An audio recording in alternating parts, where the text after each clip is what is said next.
What's the word? What's the word? What's the word? Oh my God, did it live up to the hype, ladies and gentlemen? This feels like Avengers Endgame, baby. We knew it was going to be good.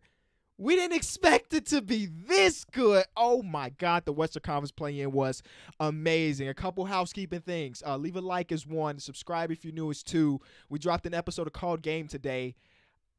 Go watch that. I would appreciate it. It helps the channel. It didn't do very well on this episode, but hey, if you got some free time, go watch it. Leave it a like. And these episodes of the recap are now on audio platforms, so go to Spotify, type in Called Game, and you can also listen to this as far as and watching it too. I know we want to talk about Warriors and Lakers, but let's take a few minutes to talk about the first game because it was a good one too. It's going to get buried in history. It's going to get buried in history because the Western Conference and the Warriors and Lakers one was so good. But let me spend a couple minutes talking about this first game before we get to the big one, all right? Spurs come out super dry. Memphis Grizzlies come out with a bang. Ja Morant hit a three in the first quarter. I'm like, if Ja Morant is hitting threes, it's over with. Because every team that guards Ja Morant when it matters, they're gonna be like, hey, you shoot. You're Tony Allen. Still in Memphis because we don't trust your jump shot. He hit one, he hit two throughout the game, and that was amazing. Dillon Brooks, good performance. Dillon Brooks is one of these guys that you know he's going to bring it on the defensive side of the ball. There's all the statistics. I mean, the people that were commentating the game were showing you, like, Dillon Brooks, when he is guarding DeMar DeRozan is this from the field. Dillon Brooks is a clamper on the defensive side of the ball, but you don't really know what you're going to get from him offensively. He can be 1 for 10, or in today's case, he could put up 24 points, and they needed all of that, even though it wasn't like crazy 24. He fouls the heck out of everybody, but he played great defense, and that was what mattered. The main guy in this game, the MVP, we're giving the award to Jonas Valanciunas, the 2020 game. This was a battle of the underrated centers between Jakob Poeltl and Valanciunas. I think a lot of people realize how good Valanciunas is. I think not as many people realize how good of a defender Jakob Poeltl is because he plays for the Spurs and nobody watches the Spurs really. Both of them came to play. You get the win for the Memphis Grizzlies. If I'm the Spurs fans, I'm not tripping too much about this, man. You just didn't hit shots, you know. Long term, I think the core that you have, that you are building, probably is better with a lottery pick. I saw my boy Pierre even tweet, is this the last game we see of DeMar DeRozan in a Spurs uniform? That's something that we got to look out for this offseason. But when you look at your core of DeJounte, Lonnie, Keldon, Jakob, Devin Vassell off the bench, you're in a good spot, bro. So I wouldn't even trip too much. Honestly, you win this game, you're probably losing in the next one anyway. Because let's transition. Memphis fans, you know I ride with you, bro. But we got to talk about the main course, and that was the Lakers versus Warriors. It was everything. Yeah, this was better than the snap. It really was better than the snap. Let's talk about it, man. It started off, the Golden State Warriors came to play. I want to commend them. As you know, the Golden State Warriors lost this game, lose by 3 because LeBron gave one of the most ridiculous shots in play-in history. Yeah. In play-in history, he said he was seeing 3 rims and he shot it at the middle one. So the Warriors do lose this, but the Warriors have no business being in this game when it comes to just tallying up talent. Warriors fans should be super excited that they competed. I would take them in this second play-in game against the Memphis Grizzlies because they just beat the Memphis Grizzlies like 3 to 4 days ago. I trust them more against the Memphis Grizzlies. But as far as them going against the Lakers, who are, I would say, I'm going to give them the 100% healthy tab, even though we know LeBron and Anthony Davis may not be 100%, but they're playing. You know what I'm saying? The biggest ability is availability is the way the saying goes, and they're playing. The Warriors don't match up when it comes to talent with the Lakers. But they had this game, and it was good. It was good. You got to show the love to Stephen Curry because this man is a master on the offensive side of the ball. Everybody knows this, but the gravity that this man has when he is running around the court is ridiculous. There were so many plays, and I'm going to give ESPN a W because they did a great job of re-showing a lot of the replays from this game, and it's not just like, oh, the Steph Curry double contested three-pointer replays, but it's like him just running around the court, basically showcasing one of the reasons why Steph Curry is as dominant or is as good as he is because this man will not stop moving at all. You think he's going to come up to shoot a 3? Nope, he's slipping back door for an easy layup. The man had 4 or 5 like reverse layups. It was great.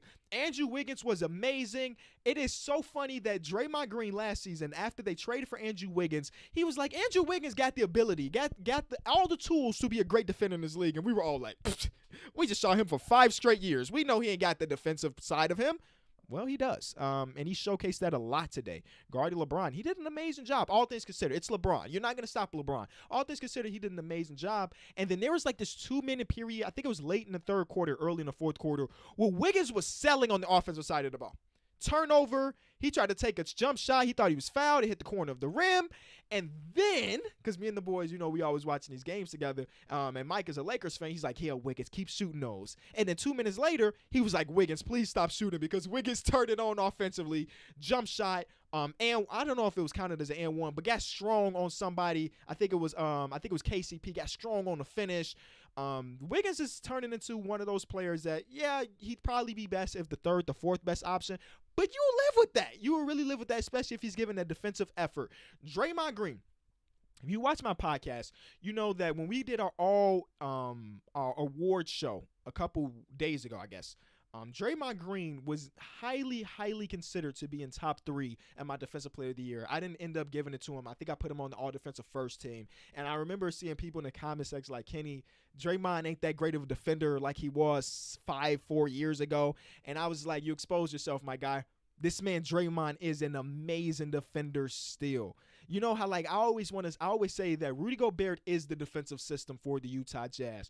Draymond Green is up at that caliber as well. Now, it is a little bit different because Rudy Gobert is a 7-foot player and him contesting at the rim is a lot easier than Draymond, but Draymond as a defender is damn near the system for the Golden State Warriors. He is literally everywhere. And then people are slighting him because he can't score. Man finished with 2 points and those 2 free throws. He cannot score. At all.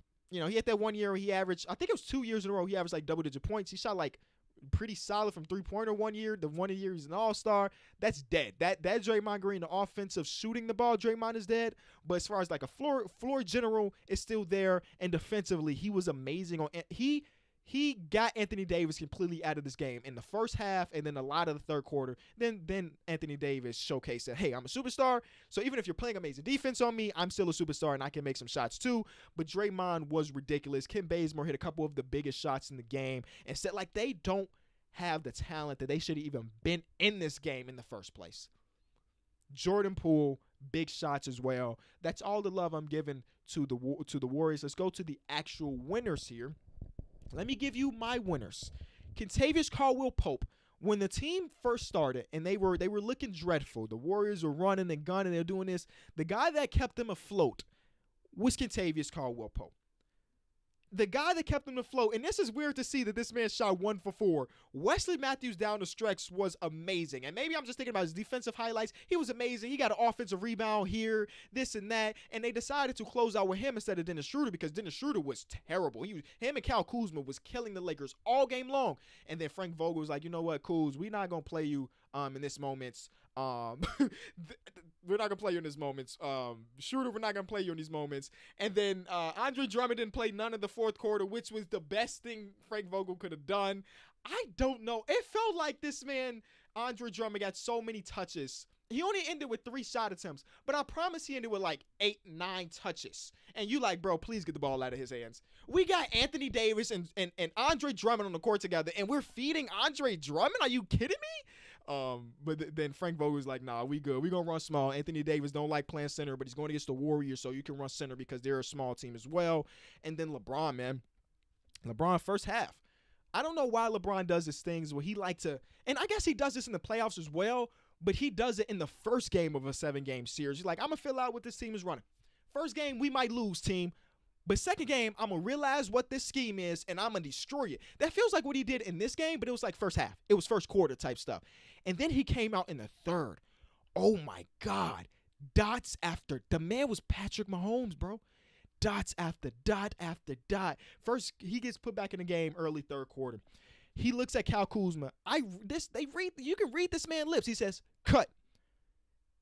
There's 9 other players on the court right now that can hear you, bro.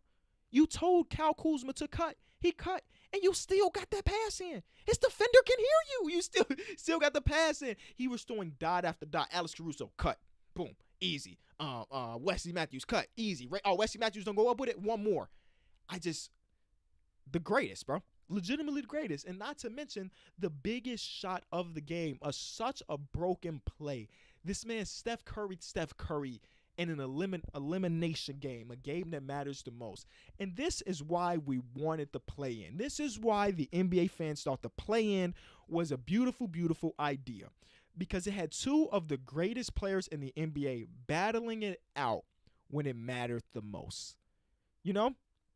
And it came down to the wire. It came down to a literal last shot, y'all. Last shot. And people were complaining about the reffing. Let's talk about the reffing. I'm not typically a guy that's gonna complain about the refs, because I know this is a human made job, but some things are inexcusable. Let's talk about the Draymond Green foul on LeBron James. If you don't know what happened, LeBron James on the break, Draymond Green tries to contest, hits him all in his junk. Boom, boom, boom, poking the eye. LeBron on the court, basically crying, but it's that cry that like something is in your eye cry. You know, it's not like he was boo-hoo crying, but like you could tell he got poked in that left eye, right? He got poked in the eye. And then they had to review it. In my mind, I was 100% certain this was about to be a flagrant, because it was contact to the head. And typically, once you have contact with the head on whatever, it is a flagrant 1 at the minimum. And if it's excessive, it's a flagrant 2. Now, if you don't know the scenario, Draymond Green has already have a technical foul from yapping at the mouth. So if he gets called for a flagrant, he is thrown out of this game. And there's like 2 minutes left in it.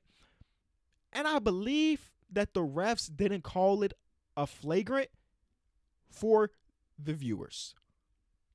And I made a tweet, and maybe this is the wrong tweet. I said that was a good call from the referees. They said it was the right call. But for the viewer experience, to get the utmost potential out of this game, I think Draymond Green had to be there. Now, you can have a conversation with me about should that matter in a win or go home game, and you're probably right that it shouldn't matter. If this should be a flagrant, you should call it as a flagrant. But I'm happy that they didn't. Am I wrong here? Probably. 100. Actually, not probably. I am wrong here. That should have been a flagrant. But I am super happy that they didn't call it a flagrant. And guess what? At the end of the day, it didn't matter. The Lakers still won this game. And this man has another story to add to his resume. I was seeing 3 rims out there because I got poked in the eye and I still hit the shot. You know what I'm saying? And again, you kind of want the refs to be consistent, because if any other portion of if this foul happened in the first quarter and Draymond doesn't have a technical foul yet, I think they call it a flagrant. I honestly do think they call it a flagrant. But they get a call from Steve Javi like, bro, we got the most viewers we ever had in a game. I can't wait to see the ratings for this. You can't throw out Draymond, bro. He's a big part of what the Warriors are doing here. If you throw out Draymond, well, they have no shot. So you know what? Let's just get LeBron these free throws. And guess what they did? On the next possession, they called a moving screen on Draymond to give the ball back. So LeBron got 2 free throws and then possession. You know what I'm saying? Is that better than getting Draymond kicked out of the game? I don't know. You tell me. But what a game. Now, I know Suns fans. Actually, I would guess that Suns fans wanted to see the Warriors win this one because, again, talent-wise, the Warriors aren't anything compared to the Lakers. But the Suns, it's so unfortunate. Again, Chris Paul is my guy, man. They're going against the Lakers in the first round. That's about as tough as it gets. You grind your butt off. To end up a top seed. And no, there's no such thing as a bye in the Western Conference at all. But you play to get one of the top seeds to get a lesser opponent in the first round. But instead, you're about to get LeBron James with an extra, 3-4 days of rest? That's a little bit rough. Who would I pick to win that series? I do not know, my guy. I do not know. Like, it's a coin flip. It is a coin flip. But that's why the Western Conference is as good as it is. I'm trying to think of other moments in this game that were worth talking about. Just know that everybody that watched this game enjoyed themselves. Even if you're a Warriors fan and you lost, you have to admit this was an absolute banger. And when you think about the stakes involved in it, it might end up being the game of the year so far. Because, yes, game 10 of the season where this player did this and it ended in the overtime game winner is fun. Don't nothing beat a win-or-go-home type game that came down to the last shot. Wow. So next we have Memphis versus the Warriors. Like I said, I'd probably pick the Warriors here because Steph Curry already did that thing to him a couple days ago. But anything can happen, man. The Memphis Grizzlies showed us today that they are capable of it. Ja Morant said before this game, we got to work on our closing. And though they almost fumbled this bag again, they went on they gave up like a 18-0 run or something when Valanciunas got out of that game. They almost fumbled this bag as well. They said they got to be better at closing games. I still believe that they could win it, but if I'm putting money on a win or go home versus Steph Curry a superstar versus a team that doesn't have a superstar but it's like win by committee, I'd probably go with Steph Curry. And I think that Adam Silver would probably rather have Steph Curry. As fun as Ja Morant is to watch and as fun as the Memphis Grizzlies are to watch as a collective, I think he'd rather see the MVP caliber player in the playoffs, you know?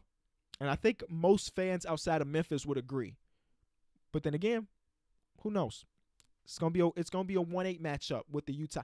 Steph Curry versus the Utah Jazz would be amazing to see. Would be amazing to see how much of an impact Rudy Gobert could have in that series. You know? Because obviously Rudy Gobert is limited offensively, but these guys run so small when it matters the most. We've seen individual series where, like, when it was down to the wire and the opposing team went small, Rudy Gobert was kind of out there. Now, he has got significant – I have to keep defending Rudy Gobert on this tip. He has got significantly better with keeping up with perimeter players than like 3-4 years ago when they were going against the Rockets. But it's still not amazing enough that I feel confident with him getting on a Steph Curry switch. Steph Curry's already made that man spin around. Multiple times? Has it been 2 times? He's hard to guard when you're 7'1", you know? So let me know what you think about this, man. I swear it felt like an Avengers movie, bro. I appreciate y'all. Go watch Call Game, for real. Because behind the scenes things, it was a 10 out of 10, which means that it was the worst performing video we've uploaded this channel in the last 10. Not good for morale, if I'm keeping it a buck, that we put so much work into the show and y'all didn't mess with the episode. This is me talking aloud because this is what the show is. I believe that Called Game and what people want to see in Called Game is very dependent on who the guest is. You know what I'm saying? So, like, if I got Derrick Rose on the show tomorrow, everybody's going to watch that. But since it's Thaddeus Young, and maybe not many as people attached to Thaddeus Young, less people are going to watch it. So I got to figure out a way to get people engaged in that show, even if the talent portion is not somebody you care about too much. I'm thinking about it. I'm also thinking about turning these rambles. Like, we're going to do these post-game rambles, keeping it 10 to 20. But I'm also thinking about doing a whole separate podcast. It's like 45 to an hour. Pat McAfee style, where I have guests in. How would you think about that? Let me know. I'm just spitballing. I'll see y'all tomorrow when we talk about, I think it's only one game tomorrow. If that game is trash, if it's a blowout, I'm not talking about it. I'm just letting you know. I'll tweet about it. Follow me on Twitter. All right, bye.